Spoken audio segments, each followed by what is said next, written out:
À travers texte, Vassili Grossman, Pourquoi l'Arménie?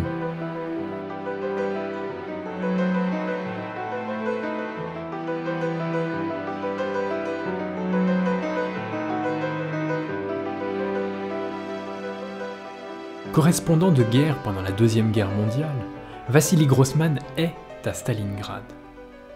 Vivant les atrocités du fascisme, il est à la découverte des camps. On le relève peu, mais, chimiste de formation, il est aussi au cœur des découvertes révolutionnaires de l'époque, en même temps que de l'affranchissement de la science à l'égard de la morale. Le personnage de Victor Sturm sera son double, un double fondamental. Témoin de tous les bouleversements de son époque et enraciné dans une Russie écartelée dans son rapport à la terreur, Vassili Grossman est un écrivain précieux pour décrypter le moment totalitaire, d'où qu'il vienne, de chez lui ou d'ailleurs. En se lançant dans l'écriture, il raconte avec une force incomparable les destinées particulières de vies brisées par le totalitarisme. Avec Pour une juste cause, avec Vie et destin, avec Tout passe, Grossman livre un regard qui s'oppose vigoureusement à l'universalisation, au brouillage entre les idéologies et tout ce qui pourra être assimilé au particulier. Ainsi, Grossman s'est engouffré dans le combat du roman. Un signal le racontera clairement.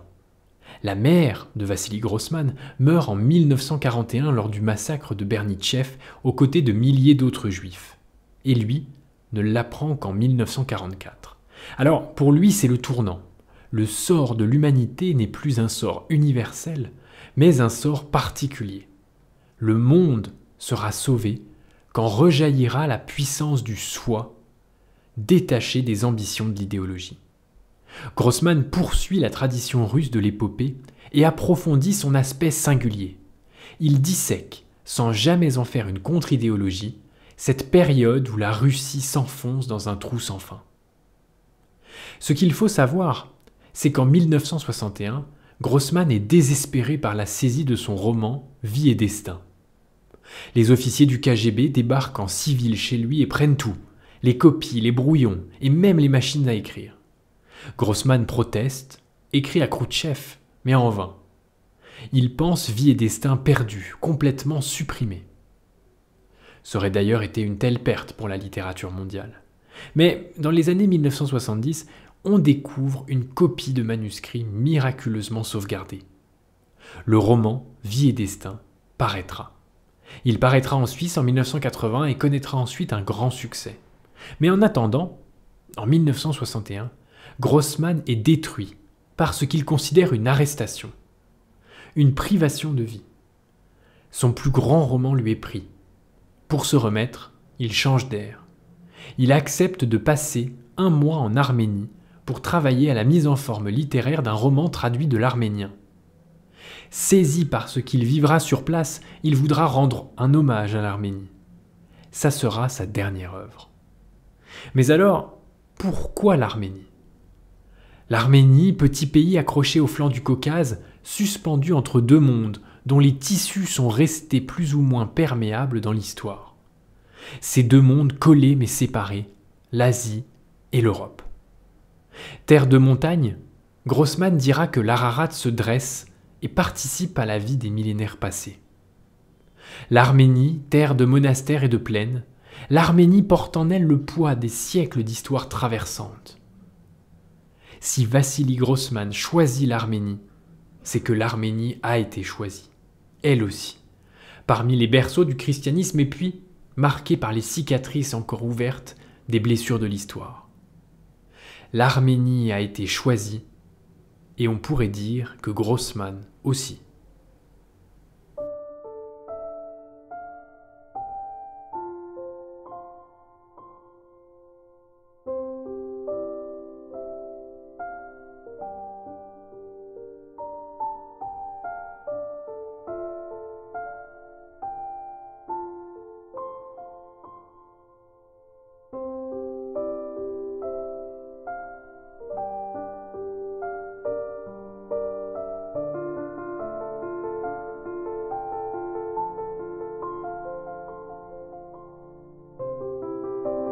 Je songeais que les vrais liens séculaires entre gens, peuples, culture et la fraternité ne naissent pas dans les cabinets, ni dans les palais de l'État, mais dans les isbas, aux étapes, dans les camps, dans les casernes de soldats. Ces liens s'avèrent les plus forts, les plus vivaces. Voilà que ces mots, écrits à la lueur d'une chandelle et lus dans une isba, sur des paillasses de prison ou de caserne, une petite pièce enfumée, créent des liens d'amour et de respect réciproque entre peuples. Ce sont les artères et les veines dans lesquelles coule un sang éternel. Et la surface de la vie, bruyante, stérile, emplit, comme de mousse de savon, les gens qui eux-mêmes sont pareils à la mousse de savon. Ils pétillent, font du bruit et disparaissent sans laisser de traces. Il y a aussi les liens que nous, les fondements que posent les maçons, les charpentiers, les étameurs, les tonneliers, les vieilles paysannes.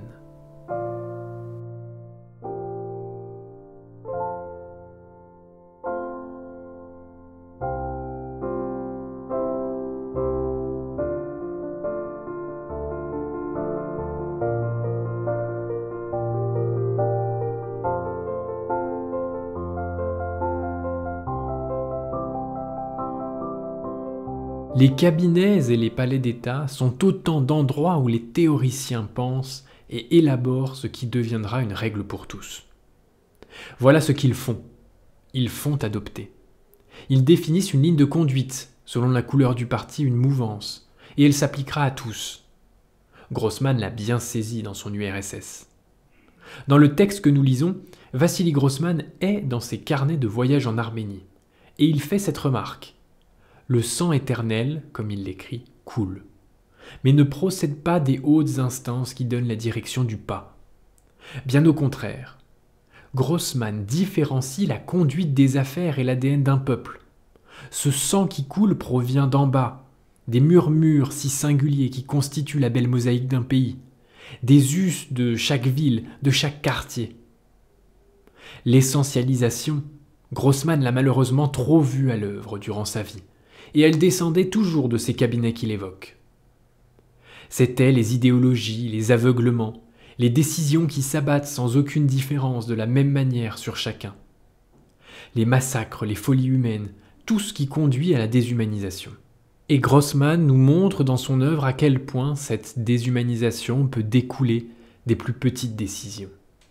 Il le voit en Arménie comme il l'a toujours pressenti ailleurs. Voilà ce en quoi il croit. Les vrais liens se créent dans une isba, dit Grossman. Dans Vie et Destin, d'ailleurs, c'est pareil. Voilà ce qu'il déclare. Parmi les millions d'isbas russes, il n'y a et il ne peut y avoir deux isbas parfaitement semblables. Toute vie est inimitable. L'identité de deux êtres humains, de deux buissons d'églantine est impensable. La vie devient impossible quand on efface par la force les différences et les particularités. Entrer dans une isba, on pourrait dire, c'est sentir la chaleur unique qui procède de l'agencement d'une cheminée et de son salon, d'une cuisine, des rires qui la composent, ainsi que des pleurs des enfants, de ce jouet en bois qui trône sur la table. Cette force-là est irréductible, pense Grossman. C'est elle qui définit l'homme au plus proche. Et quand il dit en Arménie que c'est dans les isbas qu'il a vu la vie, il ne plaisante pas. Il n'en rajoute pas. C'est ce qu'il a vu. Dans Vie et Destin, il dit autrement « La force n'est pas dans l'isba. La force est dans le fait que dans cette isba vit Ivan. » Et voilà, en quelque sorte, Ivan rend particulier son isba. De même que son voisin rend particulier la sienne. Et faire une somme de toutes ces isbas ne permettra jamais de découvrir ce qui fait l'essence ultime de l'isba au singulier. Ces réflexions, il est clair que Vassili Grossman les a bien avant son voyage en Arménie. Mais ce voyage fait figure de dernière constatation. Il observe, il va, il vient en Arménie, et il observe dans la réalité se dérouler tout ce en quoi il a cru. On ne se rend pas assez compte à quel point c'est beau. Voilà ce qu'il écrit dans ses carnets d'Arménie. « C'est pour cela que je m'émeus, me réjouis et pleure autant, lorsque je lis et contemple les œuvres de ces gens qui unissent, cimentent ensemble, par leur amour, la vérité du monde éternel et la vérité de leur moi mortel. On l'a en entier ici, la vérité du monde éternel et puis la vérité du moi mortel. Toutes deux rapprochées, chevauchées, sans jamais connaître la domination de l'une. Grossman revit une dernière fois en Arménie, là où toute son œuvre resplendit. D'ailleurs, il dit qu'il fut projeté à terre de ses hauteurs méditatives en Arménie. Et il dit que se jouait devant lui tout le tableau qu'il avait esquissé durant toutes ces années dans ses livres. En fait, il vivait ce qu'il croyait. Et c'est ça qui lui était si important en Arménie, c'est ça qu'il a retenu. La terre des monastères lui soufflait sa plus belle foi.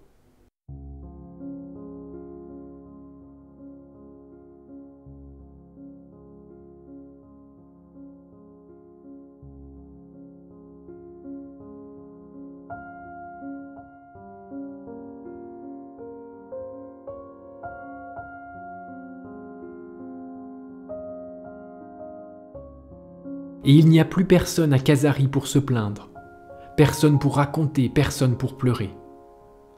Le silence et le calme règnent sur les corps des morts, enterrés sous des terres calcinées, effondrées et envahies d'herbes folles. Ce silence est plus terrible que les larmes et les malédictions. Et il m'est venu à l'esprit que, de même que se tait Khazari, les Juifs se taisent dans toute l'Ukraine. Massacrer les vieillards, les artisans, les maîtres renommés pour leur savoir-faire, tailleurs, chapeliers, bottiers, étameurs, orfèvres, peintres en bâtiment, fourreurs, relieurs, massacrer les vieux ouvriers, portefaix, charpentiers, fabricants de poêles, massacrer les amuseurs publics, les ébénistes, massacrer les porteurs d'eau, les meuniers, les boulangers, les cuisiniers, massacrer les médecins, praticiens, prothésistes dentaires, chirurgiens, gynécologues, massacrer les savants en bactériologie et en biochimie, les directeurs de cliniques universitaires, les professeurs d'histoire, d'algèbre, de trigonométrie, massacrer les professeurs à titre personnel, assistants, maîtres assistants et maîtres de conférences des chaires universitaires, massacrer les ingénieurs, les architectes, massacrer les agronomes et les conseillers en agriculture. Ce n'est pas la mort des hommes morts à la guerre, les armes à la main, d'hommes ayant laissé derrière eux leurs maisons, leurs familles, leurs chants, leurs chansons, leurs traditions, leurs récits.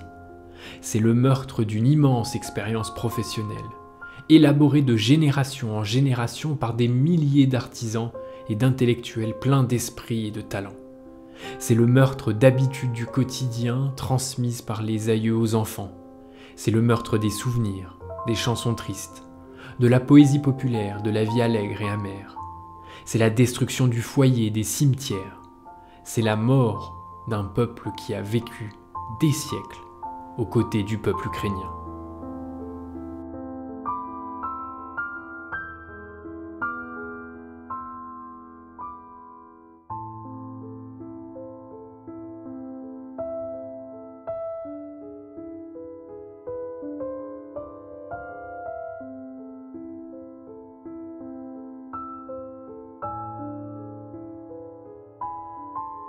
Dans ses carnets de guerre, Grossman retranscrit les massacres des populations juives notamment. Pour lui, l'idéologie aveuglante a frappé, et elle s'est abattue sur des vies simples, des vies singulières. On le lit ici, tous ces métiers. Et on pourrait même dire que l'idéologie s'est abattue sur la vie car justement la vie c'est ça, c'est des professions, c'est du quotidien, c'est une habitude, c'est la banalité. Et la banalité toujours recommencée. Grossman la célèbre et lui rend hommage. On le perçoit ici dans ses carnets, mais dans toute son œuvre. Jusque dans ses romans. Vie et destin est un roman de voix qui sonne chacune différemment. L'esprit de système, ça le barbe, Grossman.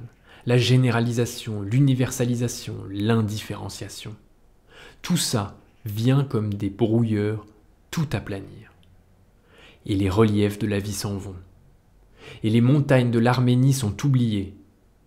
Pourtant, à la fin, ne reste qu'elle. Comment penser ne plus voir l'Ararat?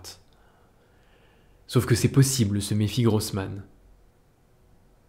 Le brouillard recouvrait la terre, écrit-il comme premier mot de Vie et Destin. Sa peur. Grossman nous livre au tout début de son œuvre immense sa plus grande peur. Il nous la confie dans le creux de la main. Que le brouillard obscurcisse tous les reliefs. Que tout soit aplati. Dans ses carnets en Arménie, Grossman se réjouit que des hommes aient poursuivi leur destin d'homme, c'est-à-dire qu'ils n'aient pas laissé la particularité s'effacer au profit de l'idéologie. Voilà ce qu'il dit à la fin. L'homme dure éternellement. On ne sait pas que comprendre de cette phrase. Est-ce une certitude ? Doit-on rajouter s'il devient conservateur de sa propre particularité ? La particularité, justement, c'est celle qui remplit les pièces, qui fait ressortir chaque scène comme une scène humaine. Comme quand Vavilov, dans Pour une juste cause, reçoit sa convocation. Tout était fini, et plutôt que de s'étendre sur les raisons politiques, idéologiques, qui expliquaient sa convocation, et au sujet desquelles il pouvait être d'accord ou non, les pensées qu'il eut furent pour sa maison. Le poêle qui fumait par les humides journées de mars, et tout, la table sur laquelle un poêlon chaud avait laissé des demi-lunes noires, et le petit banc près de la porte où sa femme s'asseyait pour éplucher les pommes de terre, et la fente entre les lames du plancher près du seuil à travers laquelle les enfants épiaient la vie souterraine des souris, et les rideaux blancs aux fenêtres, et le pot de fer. Tout cela lui parut particulièrement cher et précieux, comme seuls peuvent l'être les personnes. Dans cet extrait, on voit bien que Vavilov se pose sur ces choses banales, justement parce qu'elles constituent les éléments inimitables de sa vie. Sa particularité est dans sa maison. On retrouve ce thème de Lisba. C'est surtout sa vision à lui Yvan, de ces choses, ce goût qu'elle lui procure, cette larme qu'elle lui cause, cet agencement unique, introuvable ailleurs, ces angles que seuls ses yeux pourront percevoir. Voilà pourquoi tant remercier la particularité. Grossman lui est si reconnaissant car elle consacre la vie humaine. C'est parce que tous, par notre conscience, nous pouvons voir ce qui est unique, car ce qui nous touche, que nous entrons dans le monde de l'humain. La généralisation brise toutes ces singularités en les plaçant dans le grand sac. Au contraire, dit Vassili Grossman, il faut réenchanter ce quotidien, car il porte en lui-même les traces de notre empreinte sur Terre. Grossman entre ainsi dans cette tradition si puissante des romanciers du roman. J'appelle ainsi ceux qui ont senti, comme Milan Kundera, comme Philippe Roth, comme Witold Gombrowicz, que l'idéologie déshumanisait. L'homme est profondément humain, et cette tautologie devrait suffire à contrarier à jamais toute tentative d'uniformisation. L'histoire nous apprend que non. Mais au moins, les écrivains des totalitarismes nous ont prévenus. L'homme est à une généralité de courir à sa perte.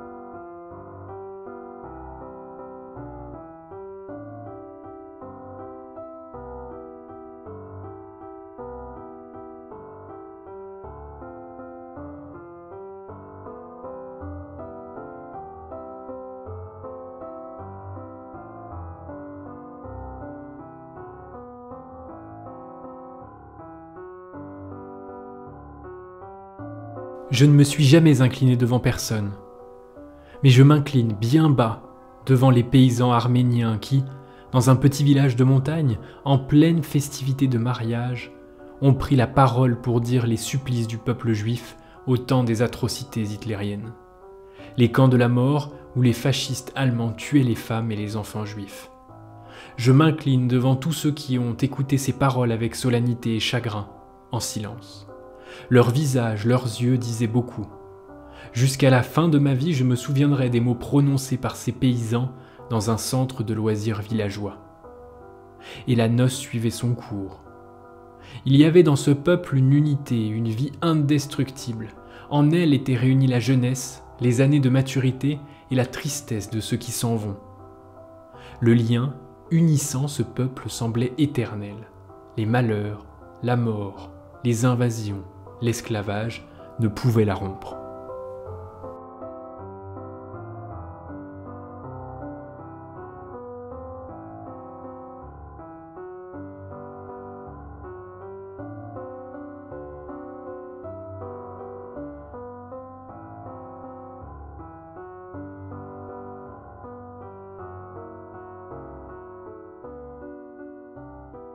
Barev Dzès, dit Grossman en réponse à tous ces Barev Dzès qu'on lui a lancés pour lui dire bonjour.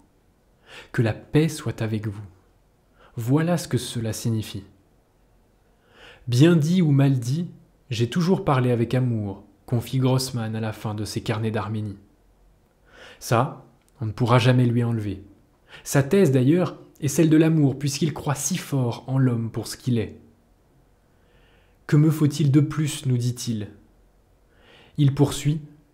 Dans la rue, tout le monde me sourit. La paix soit avec vous, vous de même. On communique avec moi, on me raconte des malheurs, on me parle de la vie. J'ai entendu le récit d'Ivan, et Ivan, que j'avais tenu pour un homme cruel, a pleuré. Des paysans m'ont invité à boire du vin chez eux, à discuter de la vie. À Cadasdor, on a lu mon livre. Ces lignes se sont quelque peu enflées. Ça y est, je suis ici, un homme parmi d'autres, dit-il. En Arménie, il n'est pas question pour l'écrivain russe d'un bain de foule.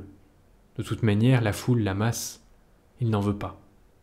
Grossman est juste saisi par la force du peuple arménien. Il représente la force des hommes meurtris par l'histoire mais qui tiennent. Tout au long de son carnet de voyage, Grossman dit qu'il a vu en Arménie de la pierre. Beaucoup de pierres, et il part avec ce souvenir. La pierre qui représente l'âme de l'Arménien. La pierre s'étend et dure. Elle représente le labeur des Arméniens, ce peuple, dit Vassili Grossman, qui commence à lui apparaître comme un peuple de géants, conclut-il. Surtout, il pense que ces Arméniens tiennent car ils n'abandonnent pas en eux la lumière naturelle qui fait d'eux des hommes. Lumière humaine faite d'amour. Grossman en est convaincu. Cette lueur-là est ce qui nous rend tous hommes.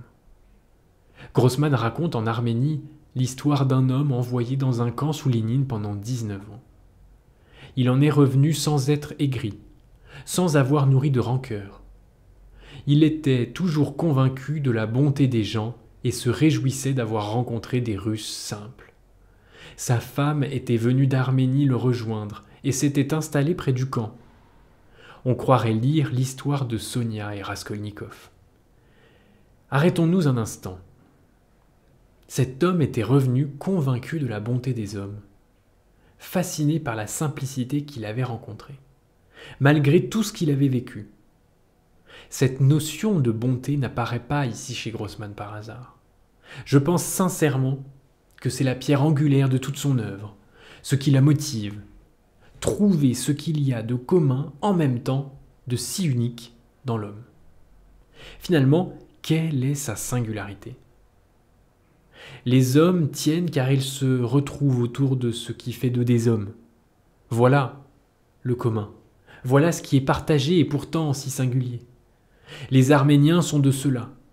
Et cette lueur qui éclaire leur isba, c'est l'amour, et plus particulièrement, c'est l'amour sous sa forme de bonté. Grossman l'évoque sans cesse. La petite bonté. Cette petite bonté qu'il a décrite si bien dans Vie et Destin, et qui m'a à tout jamais marqué.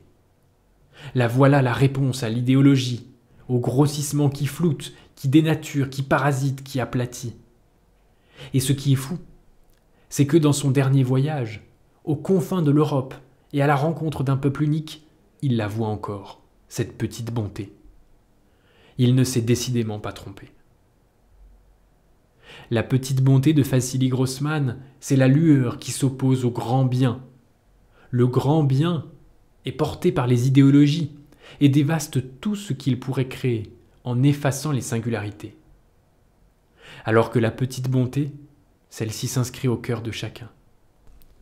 Voilà comment Grossman l'a décrit dans Vie et Destin, et je pense qu'il faut citer ce passage.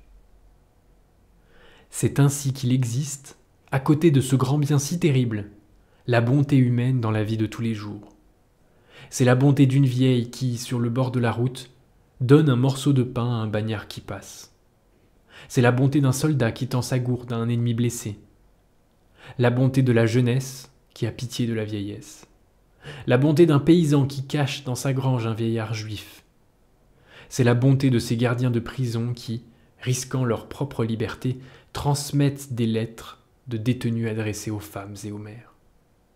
Cette bonté privée d'un individu à l'égard d'un autre individu est une bonté sans témoin, une petite bonté sans idéologie. On pourrait la qualifier de bonté sans pensée. La bonté des hommes hors du bien religieux ou social. Mais si nous y réfléchissons, nous voyons que cette bonté privée, occasionnelle, sans idéologie, est éternelle. Elle s'étend sur tout ce qui vit, même sur la souris, même sur la branche cassée que le passant, s'arrêtant un instant, remet dans une bonne position pour qu'elle puisse cicatriser et revivre. Ce passage est exceptionnel. Voilà la petite bonté.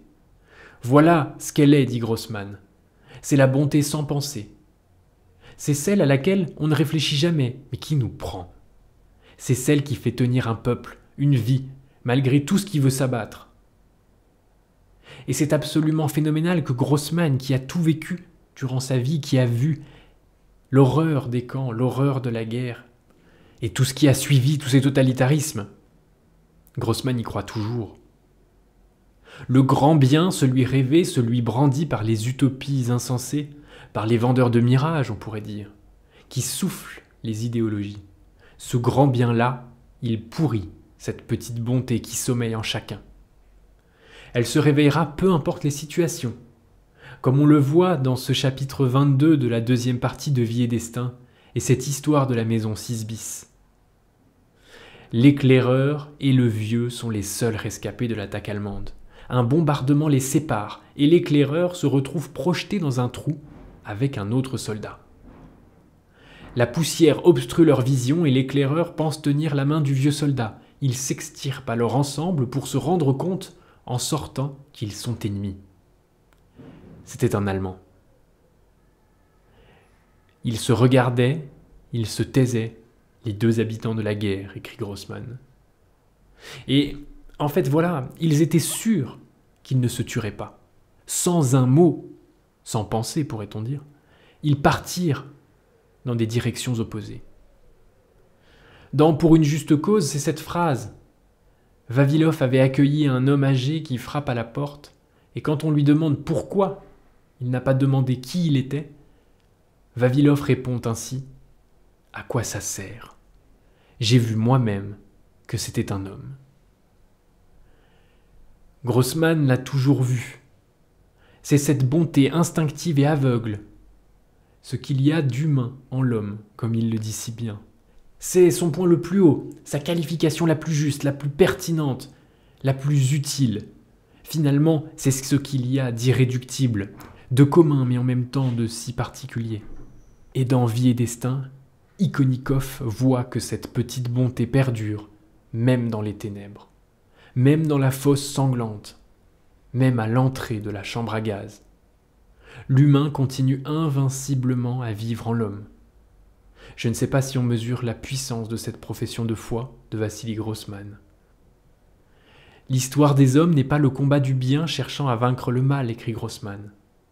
L'histoire de l'homme, c'est le combat du mal cherchant à écraser la minuscule graine d'humanité.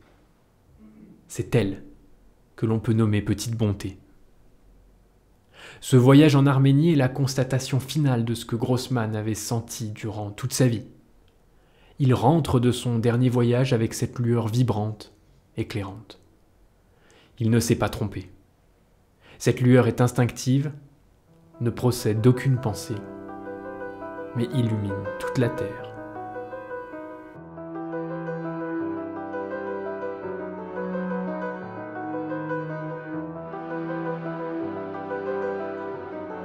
C'était À travers texte par Thomas Dutrier.